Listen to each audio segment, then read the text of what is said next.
jaalala dhugaami ooftu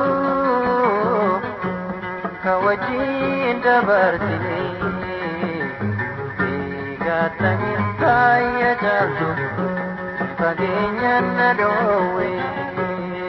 Yooyyaa ashamaa akkam jirtu kabajamtootaaf hordoftoota qophii Oromiyaa 24 nagaaf jaalalli tokkummaan bakka jirtan hundaatti hunda keessaniif haa ta'u jechaa guyyaa har'aas seenaa addunyaalessaa keessaa kan nama barsiisu keessumaa immoo rakkoo yeroo ammaa addunyaa biyya keenya qunnamaa jiruun wal qabataa jiru haati manaa abbaa manaaf abbaan manaa haadha manaaf gochuu kan qaban kan hubachiisu isiniif qabadheen dhiyaadheeraatii hanga xumura qophii kanaatti laayikii fi sheer gochuun akkana waliin turtan kabajaan isiniin gaafadha. Namoonni chaanalii keenyaaf haaraa taatan illee anaa dhufu sabskraayib gochuun mallattoo bilbilaa maddii jirtu tuqachuun guyyaa guyyaatiin qophii Oromiyaa 24 irraa isiniif darbu akka hordoftan kabajaan isin gaafachaa kallachumaan gara seenaa kanaatti kan isiniin dabarsu ani gammachiista shoomeeti. Jaalala dhugaami ooftu ka wajjin dabarsine eegattanii taayya jaaltu fageenyaan na dhoowwe. Yeroo ammaa kanatti jireenya jiraatamaa jiruun waan hundumtuu qaalii gatiidhaan ol ka'ee kaleessa wanti qarshii tokko har'a qarshii 10 wanti qarshii 10 immoo qarshii 100 galee hiyyeessi danda'ee jiraachuu miti sooressi jiruu yeroo dadhabetti jirra. Haadha manaa fi abbaa manaa jaallaan bara kana keessaa waliin jiraatanii tokkotu ture. Lamaan isaaniiyyuu barnoota baratanii eebbifamanii ijoollee lamallee horachuun waliin jiraachaa kan jiranidha. Yeroo hedduugaa baasii mana keessaa barbaachisuuf itti gaafatamummaa guddaa kan qabu abbaa manaadha mitiire. Haati manaa mindaa argattu harka caalaa dibata garaagaraa bitachuun uffata garaagaraa jijjiirrachuun mataa isheefis ijoollee isheefis abbaa manaa isheefis itti fayyadamti. Abbaan manaan garuu gatii mana kiraa kanfalee gatii nyaataa danda'ee gatii tiraanspoortii dabalatee waan hundumaa mataa isaatiifis maatii isaatiifis kan danda'u isadha. Yeroo durii namni mindaadhaan jiraatu ajab mucaan kun baratee xumuree kunoo mindaa argatee kanaan booddee jireenya gaarii jiraataa maatii isaas firoottan isaas jijjiiruu gargaaruu ni danda'a jedhamee abdatama mitiire. Si'a kana garuu wanti kun hafaa jira. Namni mindaadhaan jiraatu jireenyi eenyumayyuu caalaa itti qaalofteetti. Abbaan manaan kunillee bifuma kana keessa jira. Mindaa isaa kana maal godhee baatii akka geessisu jireenyi kan duriin ol wanta itti ulfaatteef gaaffii itti ta'eera. Haadha manaa isaattis kana jedhee itti dubbachuun barbaanne. Sababiinsaa akkuma ani dhibbadhu haati manaan kiyya yoo dhibbatte rakkoo gara biraarra na jalaa bu'uu dandeessi jedhee waan sodaateefi. Haa ta'uutii garuu dhiphinni kan dhuunfaasaa qofa waan ta'eef yeroo ba'us ta'e yeroo galu namni kuni jireenyi itti qaaloftee ofitti odeessaa deema.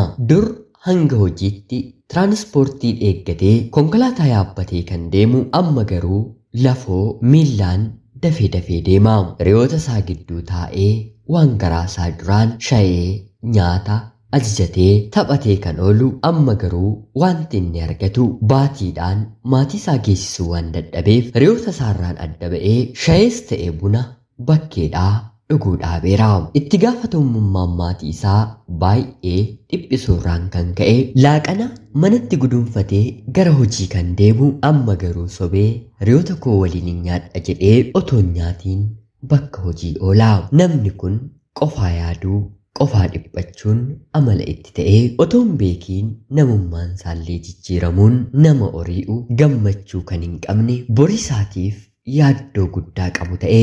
Haa ta'uutii garuu haati manaan koochoo isaa jala kan ciistu wanti kun yeroo booddee ifa ta'ee fi qaamni isaa jalaa hir'isaa dhufe. Abbaan manaan ishee gammachuu akka dhabe barte. Adda baafachuudhaaf hiriyoota isaatiin maal ta'eetii abbaan manaan koo jijjiirameeraa jettee yeroo gaafattuuni lakkii numattuu jijjiirameeraa waan inni ta'e hin beeknu akka durii nu waliin dhufee shayees bunas waan lallaafaas dhugaatiis hin dhuguu jedhanii isheetti dubbatanii maali laaqana waliin nyaattu miti jetteellee yeroo gaafattu lakkii nutoo bubbullee ijumaan wal arginee wal bira dabarra malee gochaa kana waliin dhaabnee jirra. Abbaan manaan kee ganama biiroo seenee galgala bahaa akka durii yeroo nuuf hin kennu jedhanii isheetti dubbatu. Yeroo kana haati manaa jireenyi qaalii akka ta'e isheefillee ifa waan tureef baasii mana keessaa ida'amu idaatee hir'ifamu hir'istee baay'ee gadditee mindaa kan isaatiin miti kan isheellee otoo itti dabalamee haala amma jiraachaa jiraniitiin akka inni hin baasne barte. Yeroo kanatti hanga yoonaa wanta kana hubachuu dadhabuu isheetti baay'ee ofitti gadditee ammallee yeroon akka hin dabarre beektee wantoota dabalataa yoo jiraatanis yoo dhibanis jiraachuun isaan malee danda'amu hir'istee mindaa ishee guutummaa argattu abbaa manaa isheetti kennuun kanaan booddee mana keessaa kun hafeeraa kun hin barbaachisu kun ijoollee keenyaaf barbaachisus haa ta'uutii garuu amma numattuu jireenyi waan ulfaateef isaanittillee hafuu qabaa yeroo argannu suuta jennee goonaa fi kanaan booddee qofaa hin dhiphatinii jettee isatti kennite. Mindaan ishee kan saatiin yeroo madaalamu baay'ee xiqqoodha. Haa ta'uutii garuu abbaan manaan kun haati manaansaa haga kanaatti gadi buutee bakka isaa taatee jireenyatti dhiphachuu isheetti baay'ee dinqisiifachuun hojjettuu manaallee fayyadamaa kan turan amma dhuunfaa keenyaan ni dalagna jedhanii abbaan manaan ishee gargaaree miira gammachuuf itti gaafatamummaan dhagahamuun mana keessa wal gargaaraa baasii jiru walakkaan olitti hir'isanii baruma hammaataa kana keessa qusachuu hanga danda'anitti jireenya isaanii jalqabanii. Har'a balbala nama kamiyyuu rukunnee yoo laalle akka kaleessaa diidaan ilaallu miti. Hunduma keessa qaawwa yookiin immoo holqa guddaatu uumameera. Isa sooressattis isa hiyyeessattis jireenyi ulfaatteetti. Maallaqni kaleessa baasii baatii tokko al takkaatti bitee galu har'a garuu guyyaafuu ittiin oolanii buluun yeroo ulfaaterra geenyeera.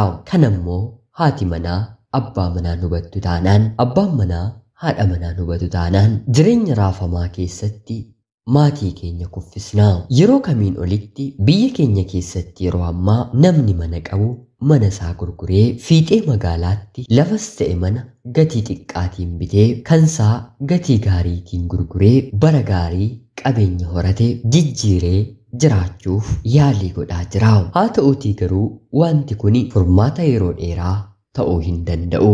Manas lafas mindaas hojiis kan hin qabne immoo hedduu jira. Inni kun immoo garam deema? Fuula isaa garamitti galagalchaa? Sababa kanaatiif bakka jirrutti haala jireenya keenyaa kaleessaa irratti wantoota faranjoonni leeksharii yookiin immoo sadarkaa jiraachuu keenya ol kaasan hir'isuun jiraachuu yaaluun barbaachisaadha. Kaleessa shunkurtiin kiiloon tokko torbee tokko kan nu ga'u yoo ta'e har'a garuu jireenyi waan ulfaateef torbee 2 yookiin 3tti guddisuun fedhii keenya hir'isuu qabna. Kana ta'uu baannaan garuu mana keenya keessatti gammachuun ni dhiba.